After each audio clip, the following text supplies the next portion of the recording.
नमस्कार, जम्मू संवाद देख रहे हैं आप और मैं हूं ललित खजूरिया। 75 पोस्टें निकाली जाती हैं नायब तहसीलदार की और इन 75 में से सिर्फ 40% ओपन मेरिट वालों को मिलेगी। यानी कि आरक्षण जो है वो 60% क्रॉस कर गया। हालांकि सैयद आगा रहूल्ला जो सांसद है उन्होंने अपनी पार्टी के खिलाफ, अपनी सरकार के खिलाफ प्रदर्शन किया और तब एक कमेटी बनाएगी जो कमेटी जो है उसकी पूरी रूपरेखा तैयार करके अपनी रिपोर्ट पेश करती। उससे पहले ही JKSSB ने ये पोस्टें निकाली और अब बवाल मच गया लैंग्वेज पर और रिजर्वेशन को लेकर। खालिक हमारे साथ है, इन्हीं से बातचीत करेंगे। ये पढ़े लिखे बेरोजगार, आपने देखा भी होगा कि ऑटो भी चलाते हैं। तो ये तो हालत है हमारे जम्मू कश्मीर यूटी की। किस तरह से देखते हैं आप? ओपन जनरल वाले कह रहे हैं कि हमें ज़ाहिर ही दे दो तो बेहतर रहेगा। ये जो कमेटी बनाई थी ये क्या आई वॉश था क्या? फिर देखिए, आप अगर बातचीत आज से हम नहीं कर रहे, हम पहले से ही इसका विरोध प्रदर्शन कर रहे हैं। हमने, चाहे वो सोशल मीडिया हो गया, ट्विटर हैंडल हो गया, या जितने भी जर्नल कैटेगरी के हैं, इवन मैं खुद ओबीसी कैटेगरी में फॉल करता हूं। नई रिजर्वेशन पॉलिसी में इससे पहले मैं डिप्राइड था और उसके लिए मैंने खुद आवाज़ उठाई थी। ललित जी, बात यहाँ पे आती है कि हमारा जो जम्मू एंड कश्मीर है वो 75% रूरल एरिया है और रूरल एरिया के लिए जो रिजर्वेशन थी वो रिजर्वेशन आरबीए कैटेगरी 20% थी।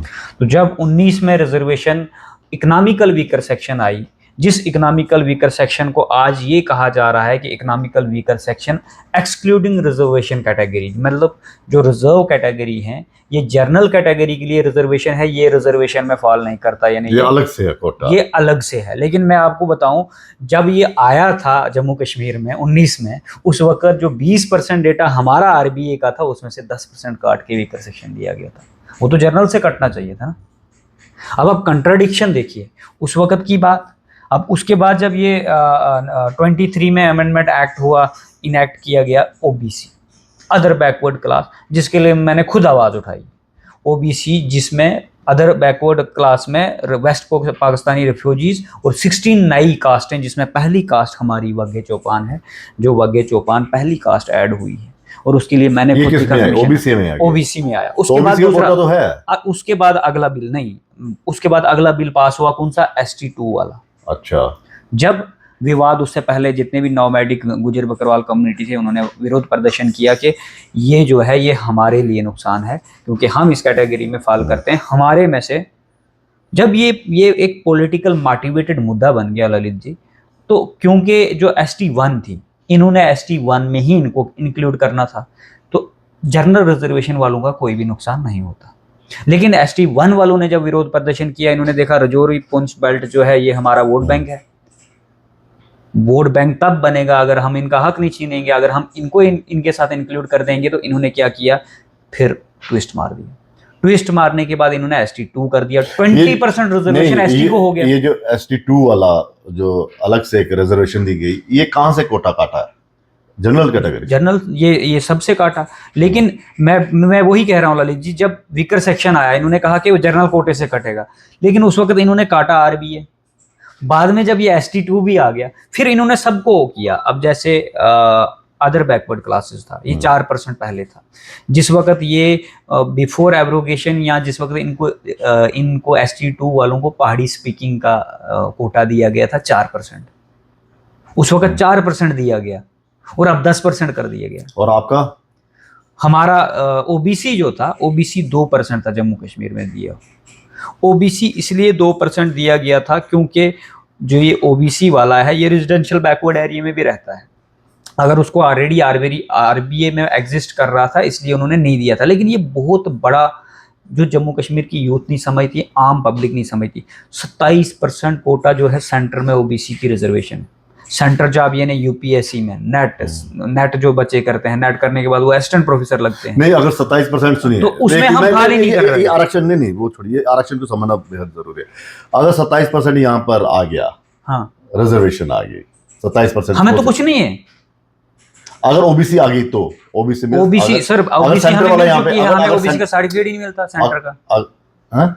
हमें मेरे पास, मैं सर्टिफिकेट होल्डर हूँ, हमें ओबीसी का सर्टिफिकेट सिर्फ स्टेट का मिलता है। उसमें अच्छा, लिखा अच्छा। होता है clearly only for Jammu and Kashmir state. हम दूसरी जगह उसको अप्लाई नहीं कर सकते। मुझे सेंटर में इकोनॉमिकल वीकर सेक्शन में जाना पड़ रहा, मेरे पास अच्छा, इकोनॉमिकल वीकर सेक्शन कभी आपको ये तहसीलदार इशू नहीं मतलब करेगा ओबीसी जो सर्टिफिकेट। यहाँ पर ये होगा, लॉलीपॉप है सर। नहीं, जो जो जेएंडके का ओबीसी है वो बाहर में ओबीसी नहीं है। नहीं, अब उससे ललित जी मैं वही अच्छा। मैंने फाइट इस चीज की थी कि जो ओबीसी हमारा other backward residential backward area है, रेस्ट ऑफ इंडिया में जितनी भी अदर कैटेगरी है वो 27% कोटे में सेंटर में आती है हर एक इंस्टीट्यूशन में।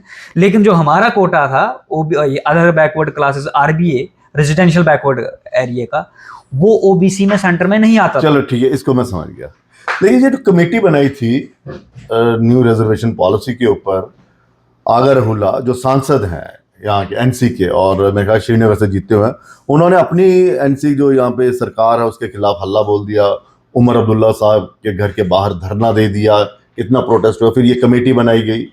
देखिए सर, P92 को मेरे ख्याल में ललित उनका सर, जो हेड बच्चे बनाया गया। जो तो अब वो कमेटी ने क्या क्या जो किया? लड़के वहां पे प्रोटेस्ट कर रहे हैं हम्म, वो हमारे साथ कनेक्टेड हैं पहले से। जब एसआई का प्रोटेस्ट हुआ, जो साहिल परे लड़का है वहां पे जो उनको लीड कर रहा है, जो बहुत सारे इंटरव्यू भी दे रहा है आजकल, वो हमारे साथ एसआई के टाइम से कनेक्टेड है। जब एसआई का हुआ उसके बाद जब रिजर्वेशन का मुद्दा आया, लेकिन ललित जी हमने पहले ही जिस दिन इलेक्शन होने से पहले ही ये कहा था, जब आरक्षण आया था, मैं खुद आरक्षण में फाल कर रहा हूँ लेकिन मैं फिर भी उसको अपोज कर रहा हूँ। क्यों कर रहा हूँ ललित जी? उसके बेसिक कारण ये हैं कि जब सुप्रीम कोर्ट में कोई केस जाता है, किसी भी हाई कोर्ट के अंदर आरक्षण का कोई केस जाता है, और इंदिरा स्वामी वर्सेस यूनियन ऑफ इंडिया बहुत लैंडमार्क कॉन्स्टिट्यूशनल बेंच की जजमेंट है सुप्रीम कोर्ट की। उसमें क्लियरली कहा गया है कि आरक्षण 50% से अबो नहीं जाना चाहिए। मानते हैं जो लोग डिस्क्रिमिनेट हुए हैं, जो लोग एम्पावर्ड नहीं है, वो एम्पावर होंगे, लेकिन उसमें कैटेगरी है। अब एक व्यक्ति एक बार एम्पावर हो चुका है, एक आईएएस ऑफिसर बन गया कैटेगरी के बेस पे, उसका बच्चा कहाँ से अनएम्पावर्ड है?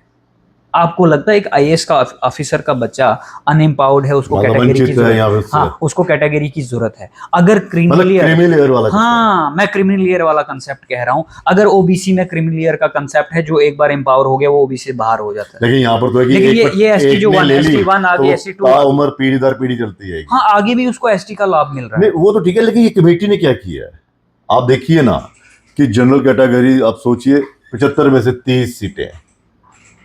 मैं वही चीज बोल रहा हूँ ललित जी, एक्सीड ही नहीं होना चाहिए 50% से अबो।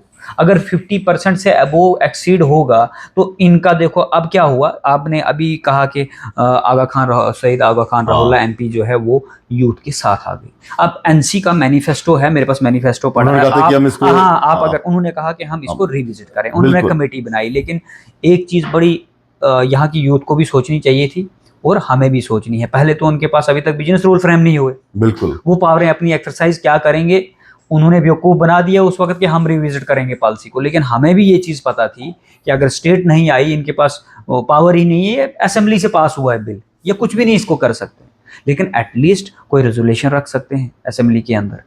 बट अब बात एक चीज़ और आती है, वो क्या आती है कि अगर हमें ओबीसी का 8% रिजर्वेशन दिया गया, आरक्षण दिया गया, किस बेस पे दिया गया? आपको पता है वेस्ट पाकिस्तानी रिफ्यूजीज का डेटा क्या है? आपको पता है जो 16 कास्ट ऐड हुई उनका डेटा क्या है? सेंसस ही नहीं हुआ है। सेंसस के लिए तो अभी कहा कि सेंसस होना चाहिए। सेंसस 11 का हुआ है ललित जी, 11 से आज तक कितनी जनरेशनें बदली, कितने बच्चे पैदा हुए, कितने बच्चे जवान हो गए जो एग्जाम देने के काबिल हो गए। तो इसका बेसिक जो है, जब तक सेंसस नहीं होगा तब तक मुझे नहीं लगता कोई कमेटी कुछ काम कर पाएगी। चलो अगर उन्होंने कोई अपने एंड से पूरा पॉपुलेशन का वो डेटा उठा लेंगे, लेकिन कैसे उठाएंगे जब तक सेंसस उनके पास? लेकिन आपको लग रहा है कि इतना ज्यादा आरक्षण जो दे दिया गया है, यूथ कहाँ पे जाएगी? ये तो आपको लग रहा है कि आपस में लड़ाई लगवाने का एक सिलसिला है। सर इस आरक्षण का बहुत ज्यादा नुकसान है। नहीं, रिफ्ट डालने की एक शुरुआत है, क्योंकि अब जनरल कैटेगरी वाले सड़क पर उतरेंगे तो दूसरे वाले कहेंगे देखिए जी हमें सरकार ने आरक्षण दिया और ये हमारे से जल रहे हैं और हमारे उसमें क्या कहते हैं विकास में ST2 का आरक्षण जो है सर, ST2 का आरक्षण टोटली अनकॉन्स्टिट्यूशनल। अगर उसको देखा जाए, जो पहले जो एक्ट पास हुए हैं उसमें जो एलिजिबिलिटी क्राइटेरिया है, ये जो इथनिक ट्राइब बना दिया इन्होंने। ट्राइबल लोग वो होते हैं जो एक जगह से दूसरी जगह पलायन करते हैं, जैसे नॉमैडिक गुजर बकरवाल होते हैं। भाषा में कौन सा पलायन? अब सुनो, अब सुनो, अब इथनिक ट्राइब पहाड़ी स्पीकिंग, ये जी पहाड़ी बोलते हैं। आप मुझे बताइए, जम्मू कश्मीर की पूरी हिस्ट्री निकाल दीजिए, सबसे लिटरेसी में पीछे कौन सा डिस्ट्रिक्ट है? ये लिटरेसी में, सॉरी, हमारा डिस्ट्रिक्ट रामबन। सबसे पहाड़ी area, vulnerable area, flood zone का एरिया कौन सा है? डिस्ट्रिक्ट रामबन। डिस्ट्रिक्ट रामबन के किस व्यक्ति को एसटी कैटेगरी मिली? नहीं, वो तो सारा राजौरी पुंछ वाला हिसाब वहां पे राजौरी पुंछ में मतलब मिला। क्या वही पहाड़ी आप आज से पहले 10 साल का डेटा, क्या 50 साल का डेटा निकाले, सबसे पहले राजौरी। नहीं, वो तो मैं आ रहा हूँ। आपको क्या लगता है पूरे एडमिनिस्ट्रेशन में वहां के लोग आ रहे हैं। सरकार को पता चल गया है कि जो सेंटर ने मतलब जब यहाँ पे यूटी बनी, जो उनके रूल है वही चलेंगे, हम तो सिर्फ नाम के मुख्यमंत्री हैं। आज साफ कह तो दिया उन्होंने कि मेरी क्या कहते हैं, सर नहीं, ये मिली-जुली है। मैं क्लियर बताऊं आपको, इधर महराज मलिक एक एरिया से आता है, वो अगर अपनी कॉन्स्टिट्यूंसी में इतना हल्ला गुल्ला कर सकता है, पूरी स्टेट के अंदर रोज लाइमलाइट में आ सकता है, तो ये चीफ मिनिस्टर नहीं आ सकता जिसके पास 70% मेजॉरिटी है? वो नहीं आ सकता है। आपको नहीं मिलता है लास्ट, आप अगर कोर्ट के अंदर भी कोई रिट पिटीशन फाइल करते हो, उसमें लास्ट अपॉर्चुनिटी एक होती है प्रोटेस्ट। सुनो मेरी कोई चीज सुनो, बहुत बड़ी इंपॉर्टेंट चीज, उसमें भी एक प्रावधान रखा है कानून में, लास्ट आपको एक प्रोटेस्ट पिटीशन फाइल करनी होती है। सारे रास्ते बंद हो गए, प्रोटेस्ट पिटीशन फाइल करनी होती, कोर्ट सुनवाई करता है। सरकार जा सकती है इसके खिलाफ कोर्ट? सर सरकार कोर्ट के खिलाफ नहीं, मैं कह रहा हूं कि सरकार कोर्ट में जा सकती है। नहीं, इतना मैंडेट दिया हुआ है लोगों ने, तो सरकार प्रोटेस्ट फाइल नहीं कर सकती?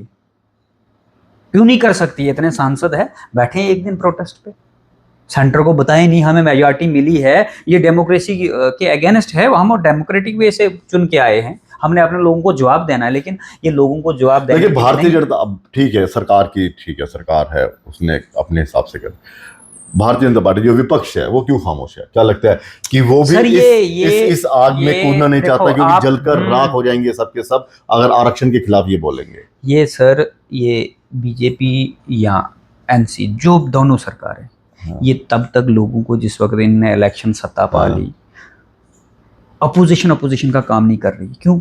अपोजिशन क्रिटिसाइज नहीं कर रही है, उनका डबल स्टैंडर्ड है।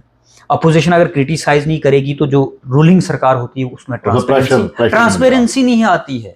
लेकिन मुझे जहां तक लग रहा है, ये लोगों को एक आईना दिखाया जा रहा है, अपने अपने काम, ये अपने रिश्तेदारों के काम जो मतलब हाँ जी, बिजनेस रूल नहीं बन रहे, गवर्नर ये नहीं कर रहा, वहीं पे वो मीटिंग्स भी कर रहे हैं, उनके साथ मिलजुल भी रहे हैं आपस में, लेकिन लोगों का जब कोई काम, लोगों का काम जैसे आता है, नहीं जी यहाँ पे ये बीजेपी वाले रोक रहे हैं। ये जो उर्दू लैंग्वेज है, इसको किस तरह से देखते हैं? देखिए सर, उर्दू लैंग्वेज देखिए करण हो रहा है, और जाहिर सी बात है, आपने जब 5 भाषाओं को आपने एक सरकारी मान्यता दी है, ऑफिशियल लैंग्वेज बनाई है, तो कंपलसरी क्यों? ठीक है, माना रिकॉर्ड वो हो रहे हैं, उर्दू में होते हैं, लेकिन जब आप डिजिटलाइज कर रहे हैं तो फिर लैंग्वेज। ललित जी, मैं एक पढ़ा लिखा व्यक्ति हूं, मैं ये चीज नहीं बोलूंगी कि उर्दू गलत है। बिल्कुल, अभी नेशनल एजुकेशन पॉलिसी लाई है, नेशनल एजुकेशन पॉलिसी में 3 लैंग्वेज फार्मूला 3 दिन पहले ही तमिलनाडु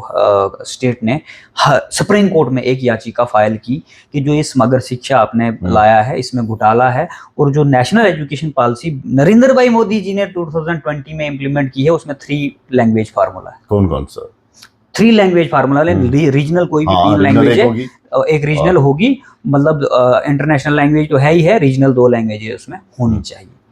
अब बात यहाँ आती है ललित जी, जैसे आप यूपी में चले जाओगे, अगर वहाँ पे हिंदी किसी को नहीं आती, वो एडमिनिस्ट्रेशन के अंदर अपाहिज है, क्योंकि आपकी FIR लगी, चार्जशीट हिंदी में बननी है। यहाँ पे जम्मू में उर्दू है। लेकिन अब देखिए, वहीं पे मैं कंपेयर कर रहा हूँ, मैं कंपैरिजन मैं उर्दू के अगेंस्ट हूँ, मैं अगेंस्ट नहीं हूँ किसी भी लैंग्वेज। लेकिन ये जो इस वक्त ऑफिशियल आया है, मैं उसका आपको क्लियर कट मैसेज बता रहा हूँ कि मैसेज क्या है। यहाँ पे जुडिशरी में एक जज लगता है, जम्मू का होगा तो हिंदी पढ़ने वाला व्यक्ति होगा, उसको उर्दू कंपलसरी नहीं है। आप अभी चले जाओ लोअर जुडिशरी में, आपको 10 जज ऐसे मिलेंगे जो फर्स्ट क्लास मजिस्ट्रेट होंगे, वो भी जजमेंटें लिखते हैं और चार्जशीट उनके सामने उर्दू में होगी, हिंदी में भी होगी। सुनो, वो कॉम्पिटेंट हैं, वो कॉम्पिटेंट हैं जजमेंट लिखने के लिए। उधर उर्दू कंपलसरी नहीं है, उधर उर्दू क्वालिफाइंग नहीं है। रेवेन्यू में आपने इसलिए रखा कि रेवेन्यू का जितना भी रिकॉर्ड है बहुत टफ रिकॉर्ड होता है, वो पढ़ा नहीं जाता है। लेकिन आपने इतना पैसा इन्वेस्ट किया रिकॉर्ड को डिजिटल करने के लिए और इंग्लिश में कन्वर्ट करने के लिए। हाँ, फिर जब पीछे ये एक सिर्फ मैं आपको कह मतलब रहा हूँ करोड़ों गुमराह रुपए करने के लिए। सुनने में आ रहा है कि 70-80 करोड़ के ऊपर का ठेका दिया हुआ है। ये लोग ये वो किस लिए दिया था गुमराह फिर? भी नहीं करने के लिए। ललित जी, ये हाँ। बड़ा क्लियर कट मैसेज है कि सरकार नौकरियां जो देती है ये कंट्रेक्चुअल से काम चलाते हैं कॉलेजों के अंदर, हर जगह पे, हर जगह डिपार्टमेंट पे। इनको सिर्फ लूप होल रखना होता है कि जो भी हम नौकरी निकालेंगे लूप होल रहे, लोग विवाद करने आ जाएं, कोर्ट में चले जाएं, मैटर सब जुडिश हो जाए और हम अपने 5 साल निकाल लें। मतलब ये भी इसी तरह से किया। देखो क्यों पटवारी में कंपलसरी था, पीछे एक ऑर्डर निकाला गवर्नर साहब ने कि हमने जी रिमूव कर दिया जी उर्दू। अगर आपने वहां रिमूव कर दिया तो नायब तहसीलदार की जब आपने 75 पोस्टें निकाली तो इसमें आपने कर देना था, क्यों विवाद डालना है? हटा दो उर्दू, यहाँ भी क्यों? क्वालिफाइंग ही है ना सर, बिल्कुल मेरिट तो नहीं डिसाइड कर रहा है ना वो चीज। जब क्वालिफाइंग है हटा दो, आपको क्यों उर्दू में? मतलब ये जान के लूप होल रखा गया है। बिल्कुल। अभी देखो अब बीजेपी आ गई ना, वो अच्छा। सबसे पहले अरुण प्रभा जो बीजेपी का यूथ का लीडर है उसने प्रोटेस्ट किया। हाँ, BJYM का, लेकिन है तो उनसे ही एफिलेटेड ना, बीजेपी से ही।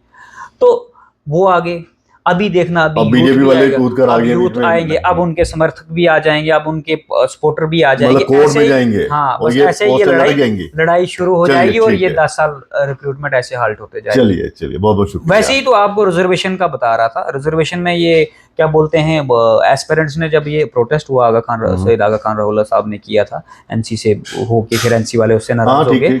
उसके बाद एस्पिरेंट्स हाई कोर्ट में गए। वहीं पे सरकार का वर्जन क्या था कि this writ petition is not maintainable. जो ये कह रहे हैं भैया ये मेंटेनेबल नहीं है, इनकी रिट पिटिशन हाई कोर्ट में आई, ये आरक्षण को लेके 50% या इंदिरा स्वामी का जो भी वकील ने दी होगी दलील, तो उसका जवाब ये सब कमेटी, अगर आपको लग रहा है वो प्रोटेस्ट से बनी है, उसके लिए नहीं बनी है। अच्छा। इनको हाई कोर्ट में जवाबदेही भी देना ना। चलिए बहुत बहुत शुक्रिया। तो कुल मिलाकर ये है कि सरकार कहीं ना कहीं ऐसे लूप होल्स रख देती है कि फटाफट एस्पिरेंट जो है वो कोर्ट में चले जाएं, स्टे ले ले और फिर इनकी जवाबदेही खत्म, मामला सब जुडियस हो जाएगा और युवा इसी तरह से सड़कों पर प्रोटेस्ट करता रहेगा। लेकिन ये है कि ये मुद्दा बहुत ज़्यादा अब विवाद में आ गया है। अब देखना ये है कि सरकार किस तरह से इसे हैंडल करती है।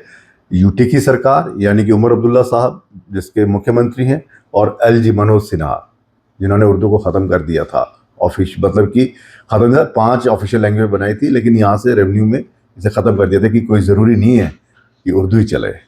और करोड़ों रुपए किस पे खर्च किए ये बता दीजिए। फिलहाल इजाज़त दीजिए, नमस्कार।